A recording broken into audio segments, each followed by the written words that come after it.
Hello and welcome to this part 2 of this live stream. I did part 1, and of course when I did part 1 some people asked if I could make it available afterwards. Unfortunately I didn't press the button that I needed to record that stream, but I did remake the video and that is now available on YouTube. So if you've come to part 2 and you haven't seen part 1, by all means stay and see what we're doing, but then make sure that you check out part 1 to see how we got to where we're going to be a bit later on. Now in just a moment I'm going to go over to the iPad so that you can have a look at what I've done with my font, and then I'm going to talk you through actually uploading that. Save it out as individual templates which we can then upload. So please, if you've created something, do follow along. If you haven't created something yet, then use these skills that we're going to go through so that once you've created your font you'll be able to output it and create something that you're proud of. So I think we'll get going. Just one thing, at the end of the last session of course I left you with a quote, and when I've listened back to it I actually said Albert Einstein. It is of course Albert Einstein, so sorry about that. I don't know where that came from, an odd little quirk there, but let's get straight on, and I'm going to go over to my iPad so that you can see what I'm doing. So on the iPad, as before, I've got a camera on my iPad so that you can see what I'm doing, and up in the gallery view on the iPad you'll see just up here there is the font that I've created. Now I've renamed mine, I've called it Glen Font Example 2020. If you want to rename it, you actually just tap on the name beneath it and then you can enter whatever name you like in there. So that's a great way of being able to identify your font when you come back onto the iPad. Similarly, if you want to create another font using these, you can actually swipe left on that image and it will give you the opportunity to duplicate it, and then it would just be a case of clearing the layers that you've created on so that you can use the templates all over again. So let's open up this here and you can see I've got my lowercase template displayed there, and with the lowercase template the important thing, if I come onto my layer stack you'll see there's still that guide layer, guide info at the top. I'm going to delete it, I don't need it now, so I'll get rid of that. And the important thing is that as you look down on the right hand side, whichever one of those boxes has got a tick in, the highest one will show. So at the moment it's showing lowercase. If I put a tick into uppercase you'll see that that there shows the uppercase of my font, and if I tick onto symbol you'll see the 5 symbols that I mentioned I use when I'm doing this.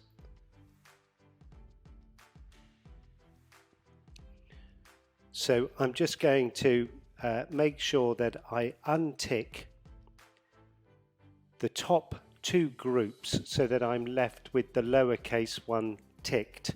You don't actually have to be selected on it, so long as it's ticked. That's what we're going to be outputting in just a moment. So I'm going to go now onto this view here. This is actually a keynote showing you within that frame of the iPad, just so that I stay consistent with the information that I'm telling you.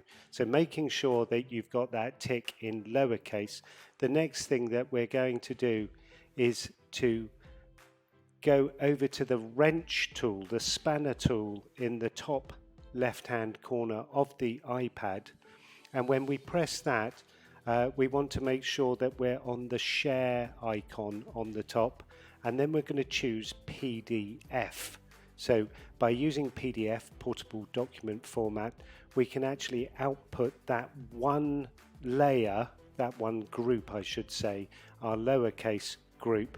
We're going to output that as a PDF, and when you press on PDF you'll see that you can choose the quality, good, better or best. we're going to go with best. And hello to Cal, I've just seen your chat come up there, so good morning to you. So choose best on the PDF selection there, and then it will tell you it's exporting it. And the next thing that you'll get is a window that pops up that lets you save your PDF. We're going to save to files in this case. And when we press onto that, we're actually going to choose on my iPad. If you save it locally on the iPad, you'll be able to get it back when we come to upload that in Calligraphr in just a little while. So press onto iPad, and the next thing that you need to do, if you tap in the name, it's really important that we're going to name each of these layer groups as we output them to PDF. We're going to give them a unique name. You can call it 1, 2, 3. I'm actually going to tap on that and call mine, in this case, Glenn's LC. LC standing for lowercase. So I've got Glenn's LC, and if you do the same, name yours something unique, whether it is lowercase or a sequential number, that's absolutely fine. But once you've done that, tap on the done in the top right corner there, and it will take you back to the screen to confirm that you're saving this as Glenn LC in my case on my iPad, and then it's just a case of pressing save in the top corner there, and that will save that onto your iPad under that file name. Once you've done that, it brings you back onto the screen for your layers, and now tick the box next to the uppercase group. It doesn't matter that the lowercase group is still ticked because that's beneath it in the layer stack. The important thing is that the one we want is the highest and is ticked, and in this case that's the uppercase group. Once again, over to the spanner or wrench tool in the top left and onto that share icon. It should come to that automatically now that you've done it once, and you'll then be able to press PDF. We'll go with best again for the quality, and then it's exporting that. We come to the window again where we save to files, and this is repetitive, but I'll go through it each time just so that you get the idea of what you're doing. Save it to files on my iPad, and as before, we're going to get the opportunity to tap the name at the top and give it a unique name. So when I tap it, this time I'm going to call it UC for uppercase, and when you've done that, you can press done in the top right corner there, and that will confirm that you're saving Glenn's uppercase on my iPad, and all I've got to do is press save in the top right hand corner, and it will save that to my iPad in the Files app.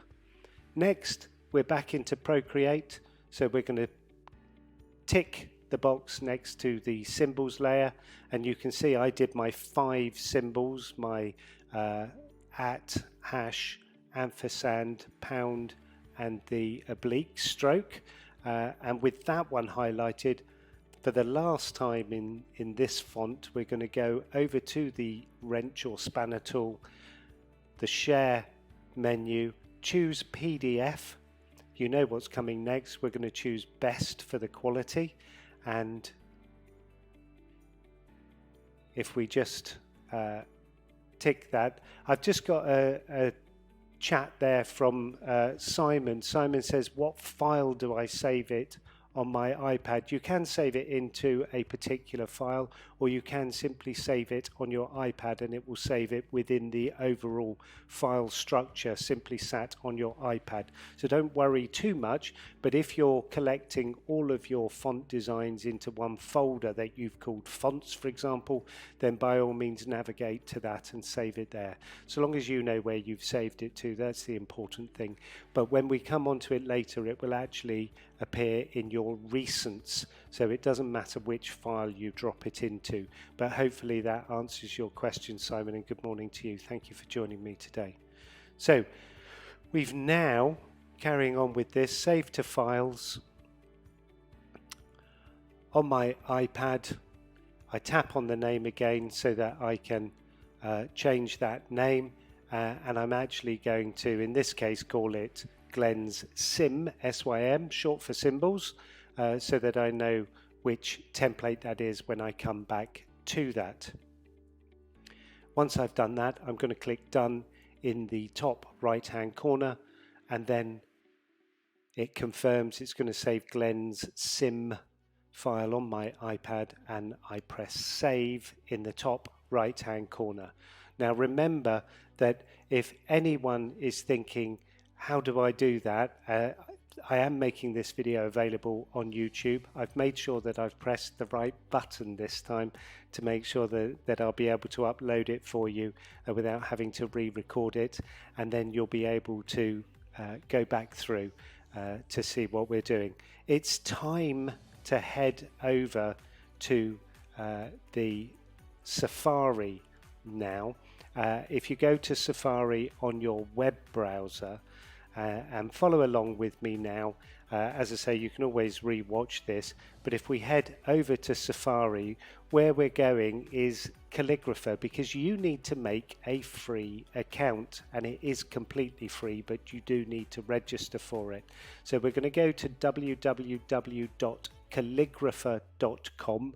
It's got 2 L's, it's got no E just at the end of the word there, so make sure that you spell it correctly in your web browser, and that will allow you then to get onto the website. And when we go onto the website, this is what you're going to see, the Calligraphr screen, and in the top there it says Get Started Free. So press on to Get Started Free, and you can now create your very own Calligraphr account. Pop your email address in there, a password which you'll repeat obviously in the password confirmation box. Tick the terms and conditions to agree to those. I have read the terms and conditions. By all means take the time to read them, and I'll give you a moment if you're going through that. Basically they're saying what you create is yours, and for a free account it saves your font within your browser. It isn't saved online, and I'll come on to some of the other differences between this and a paid account in just a little bit. But once you're happy with that, if you press submit, the next thing, you're almost there, the next thing you have to do is go to your email, the email address that you used, so that you can just confirm your email address. Standard type of stuff when you're signing up for something, but confirm that email address in your email, and that will then allow you to log into Calligraphr.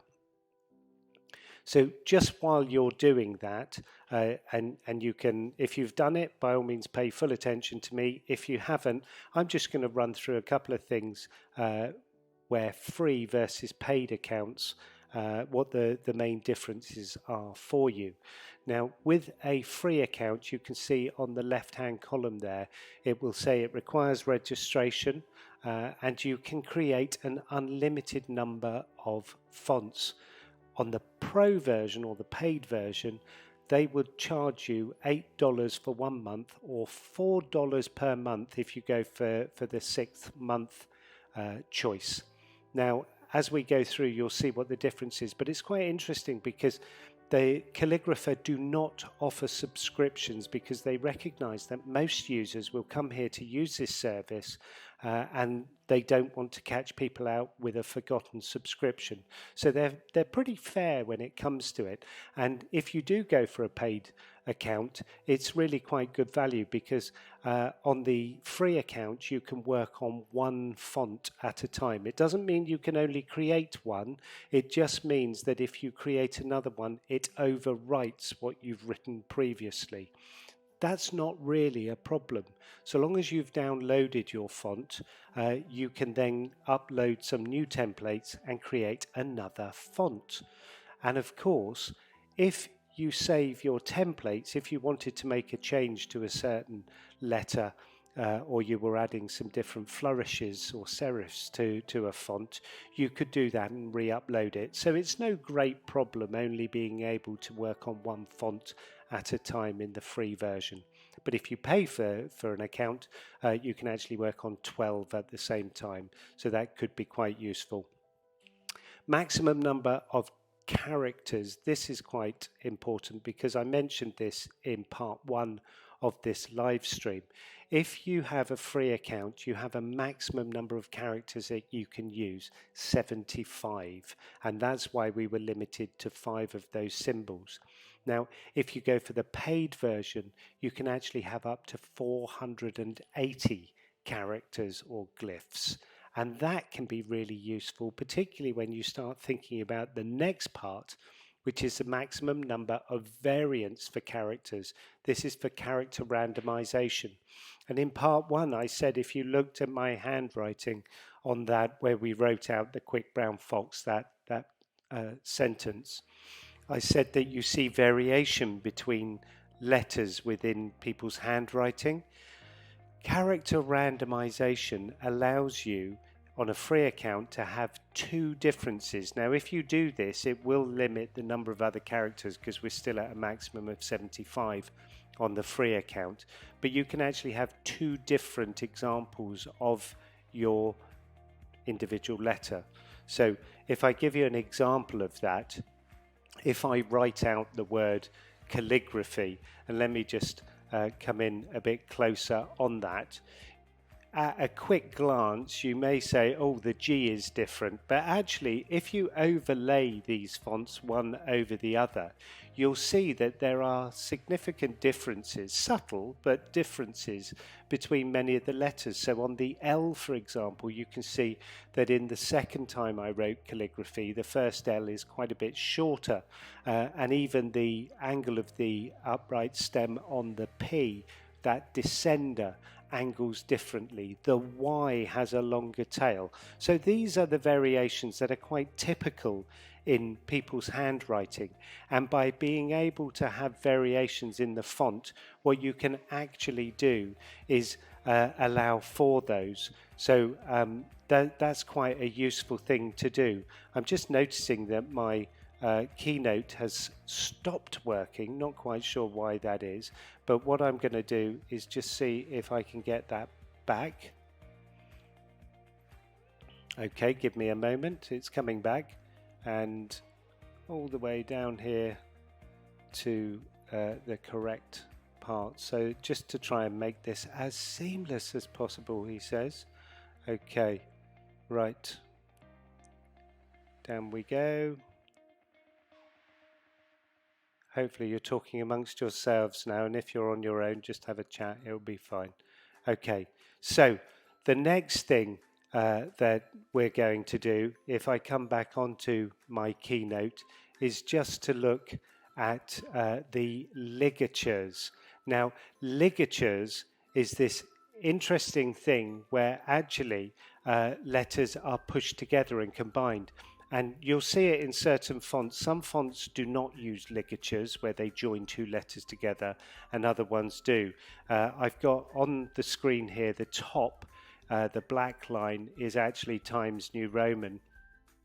And you can see that there are no ligatures, none of the letters join together.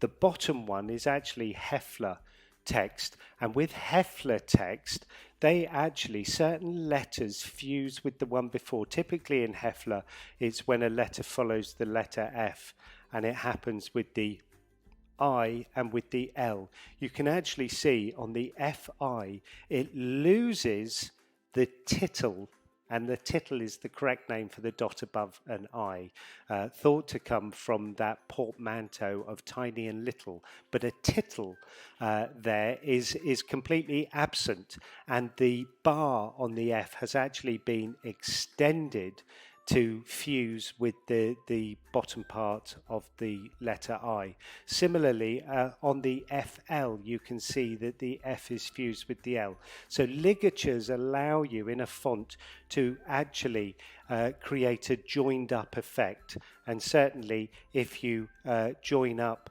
with a font, for example, where you're using those font designs. So if you're using handwriting, and for example, when you're writing a G and an L, you may well allow the tail to jump straight back into the L. So again, you may have noticed I managed to lose my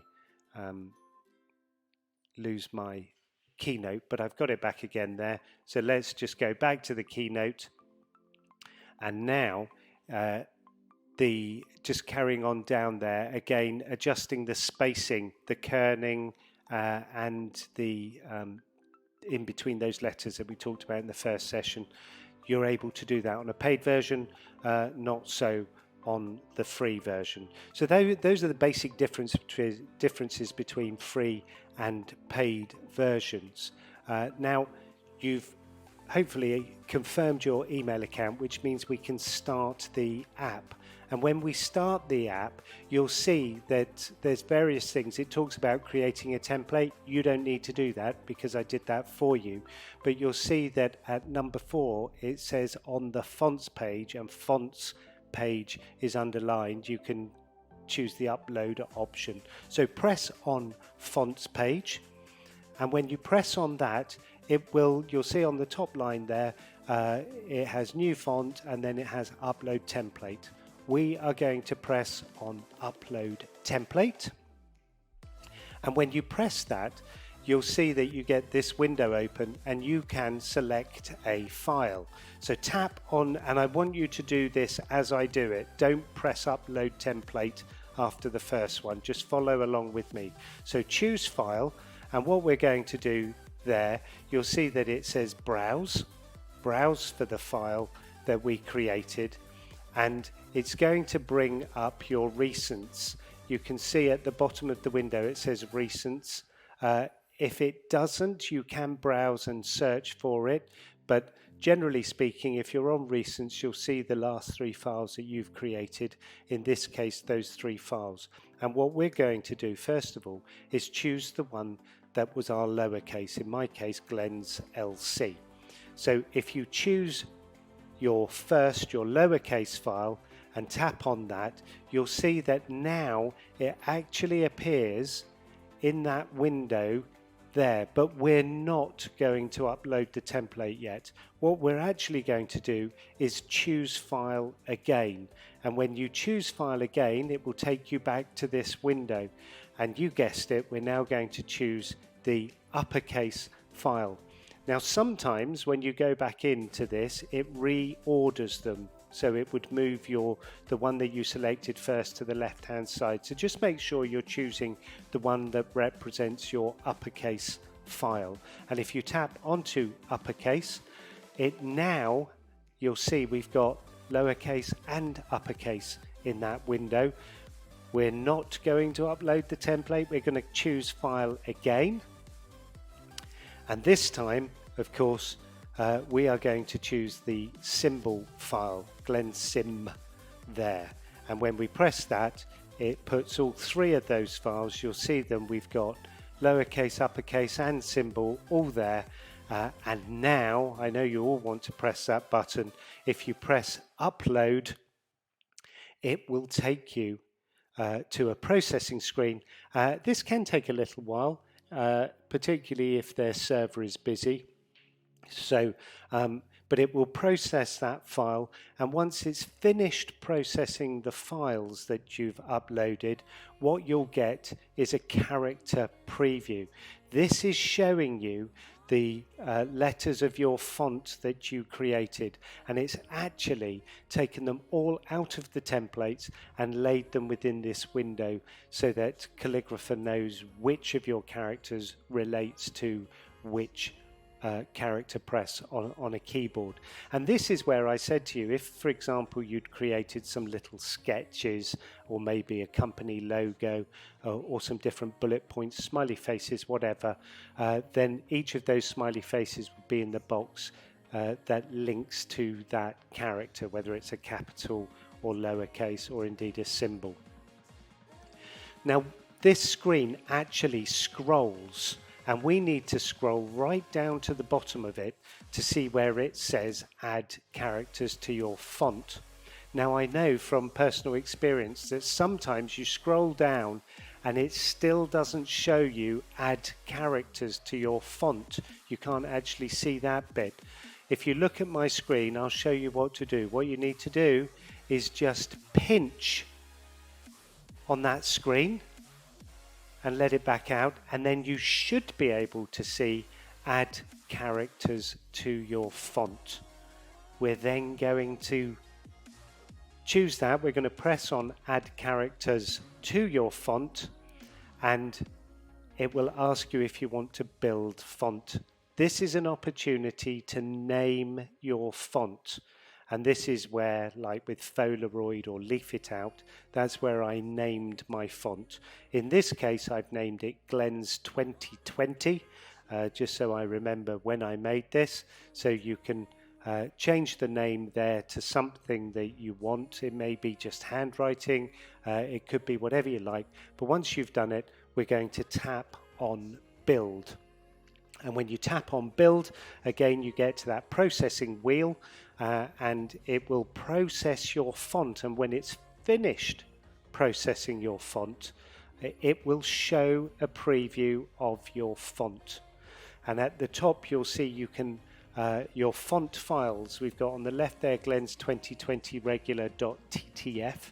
That stands for True Type Font.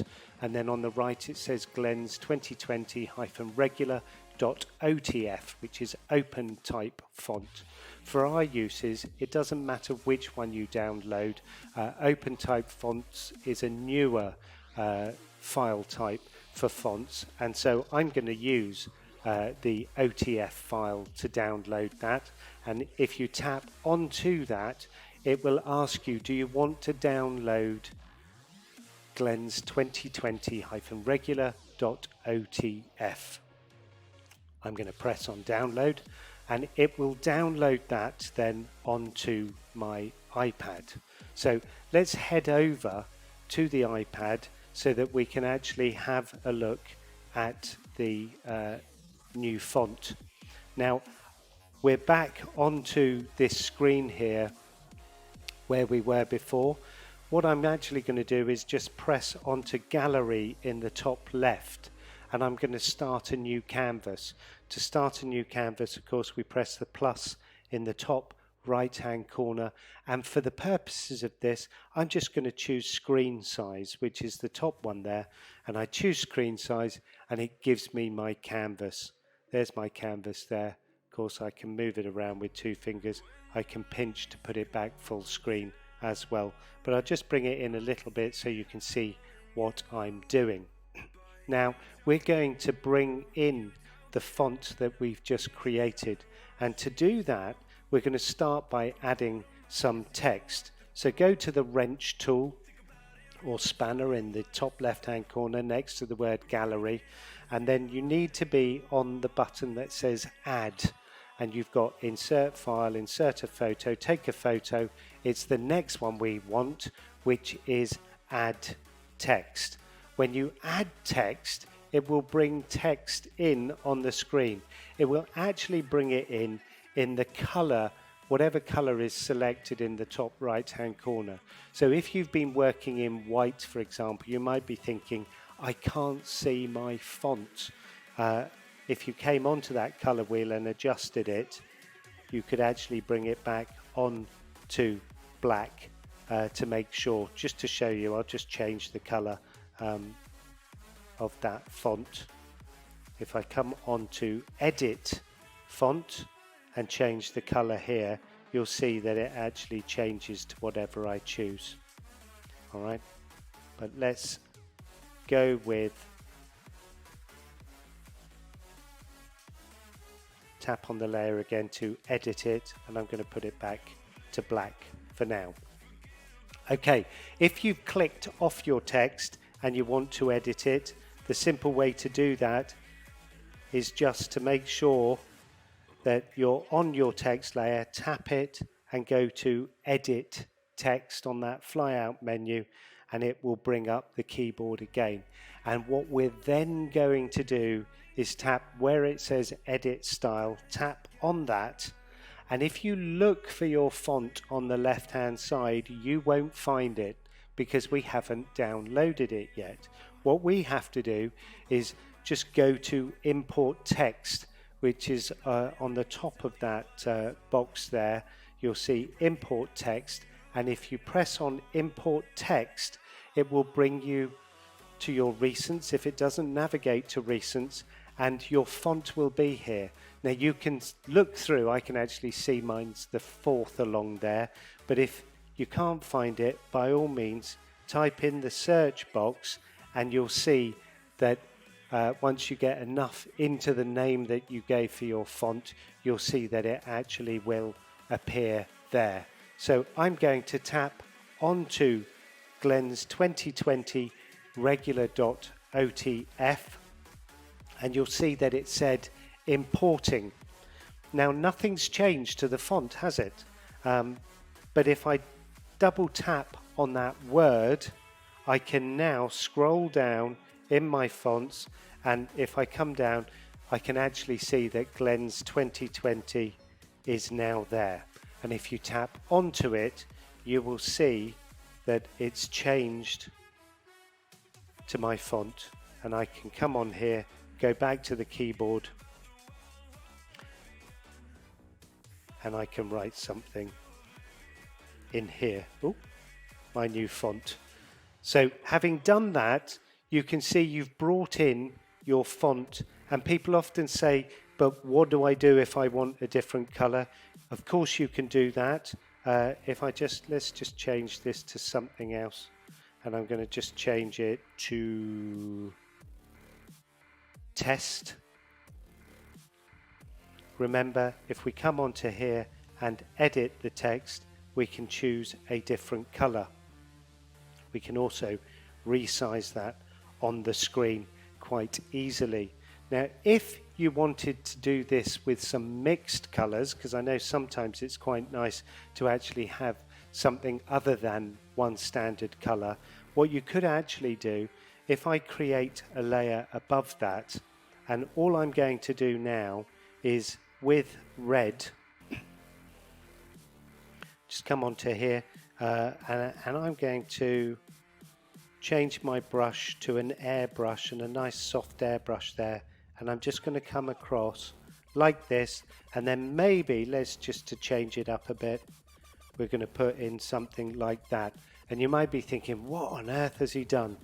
What you can now do is go back onto that layer that's above my text, and if I tap onto it again, you'll see that there's one of the options on that fly out menu that says clipping mask. So if I tap on clipping mask, what it actually does is fill that layer that I created actually within my text. Another thing that you can do is you can actually duplicate your original text layer, and on the bottom one, if I select it by tapping the arrow on the top row, I can actually now offset it.